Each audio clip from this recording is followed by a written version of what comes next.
और मुंबई में बाबा बागेश्वर धाम के दरबार का भारी विरोध हो रहा है। मुंबई में दरबार के विरोध में आमने सामने आ गए हैं कांग्रेस और बीजेपी। कांग्रेस नेता नाना पटोले ने बाबा को भोंदू कहा। तुकाराम वाले बयान पर बीजेपी का बड़ा पलटवार। बीजेपी नेता ने कांग्रेस को सनातन विरोधी करार दे दिया है।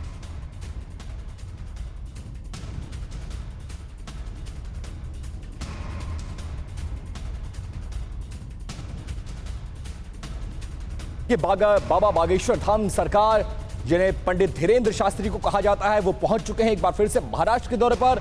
महाराष्ट्र के मुंबई में मीराबाई रोड पर उनका यह कार्यक्रम है, 2 दिन का कार्यक्रम है, जहां पर वो दिव्य दरबार लगाएंगे।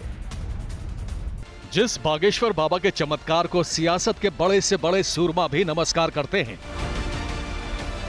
जिनके दरबार में सत्ताधीश और विरोधी दलों के नेता भी सिर झुकाते हैं, आज उन्हीं पंडित धीरेन्द्र शास्त्री के मुंबई दौरे पर सियासी भूचाल छिड़ गया है।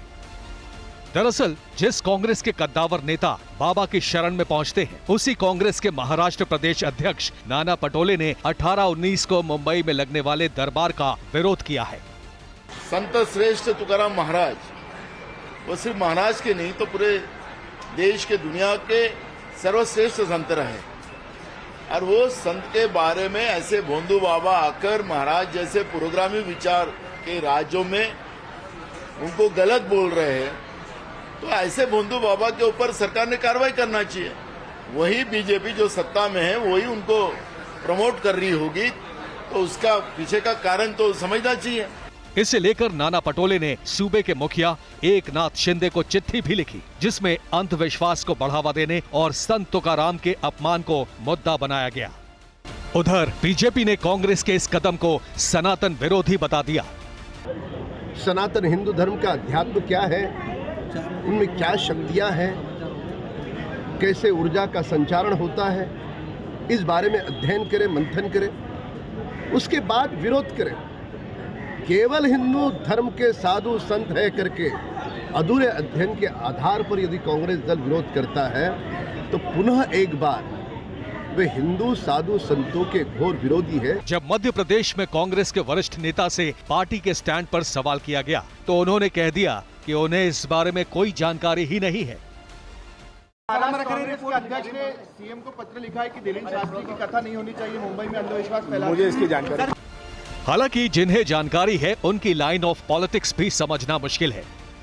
लोग आए, कई लोगों की जान चली गई, तो नाना पटोले का कहना ये है कि हमें इस तरह की कोई आवश्यकता नहीं है। हमारे अभी महाराज लोग हैं, कथा करते हैं, कथा करें, धर्म की बात करें। यदि इस तरह का कोई तंत्र मंत्र का यदि आप ये पांडाल लगाते हैं तो ये स्वीकार योग्य नहीं। वो दिव्य दरबार वहाँ पर लगाते हैं और वो कह रहे हैं कि ढोंगी तक उन्होंने जो है बाबा को बता दिया। मैंने कहा कि हर प्रदेश की अपनी राजनीतिक, सामाजिक और धार्मिक परिस्थितियाँ होती हैं। यदि उन्होंने कहा तो बड़ा सोच समझ के कहा।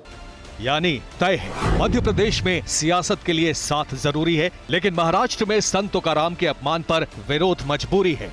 इसलिए बाबा पर कांग्रेस कंफ्यूज नजर आ रही है। TV9 भारतवर्ष के लिए मुंबई से अखिलेश तिवारी और मध्य प्रदेश से शुभम की रिपोर्ट।